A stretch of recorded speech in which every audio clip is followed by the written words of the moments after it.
வாழும் சாவும் எங்க இருக்குது? நாவின் அதிகாரத்தில் இருக்கு. சொல்லும் பொழுது விசுவாசம் வேலை செய்கிறது. லூக்கா 17:12 வசனத்திலிருந்து, அவர் ஒரு கிராமத்தில் பிரவேசித்த போது குஷ்டரோகம் உள்ள 10 பேர் அவருக்கு எதிராக வந்து தூரத்தில் நின்று, ஐயரே, எஸ் ஐயரே, எங்களுக்கு இறங்கும் என்று சத்தமிட்டார்கள்.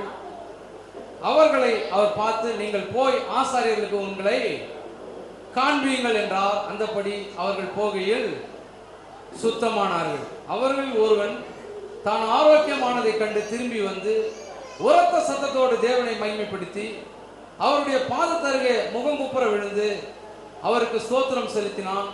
அவன் சமாரியனாய் இருந்தான். அப்பொழுது இயேசு, சுத்தமானவர்கள் 10 பேர் அல்லவா, மற்ற 9 பேர் எங்கே? தேவனை மகிமைப்படுத்துகிறதுக்கு இந்த அந்நியனை ஒழிய மற்றொருவனும் திரும்பி வர காணும் என்று சொல்லி அவனை நோக்கி, நீ எழுந்து போ, உன் விசுவாசம் உன்னை ரட்சித்தது என்றார்.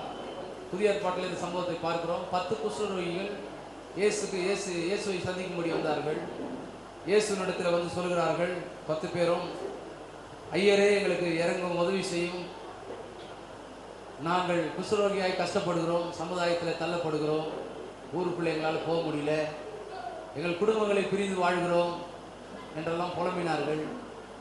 இயேசு அவர்களை பார்த்து சொன்னார், நீங்கள் போய் ஆசாரியனிடத்தில் உங்களை காண்பீங்கள். ஆசாரியனிடத்தில் எப்போ போகணும்னு சொன்னால், வியாதியஸ்தன் சுகம் பெற்ற பிறகுதான் ஆசாரியனிடத்தில் போக வேண்டும். நோ அப்ஜெக்ஷன் சர்டிஃபிகேட் வாங்கும்படி போக வேண்டும். ஆனால் இயேசு சொல்லுகிறார், அவர்கள் குஷ்டரோகியாக இருக்கும் போதே இயேசு சொல்லுகிறார், சுகமாவதற்கு முன்பாக இயேசு சொல்லுகிறார், நீங்கள் போய் காண்பீங்கள். அப்போ வேதம் என்ன சொல்லுது?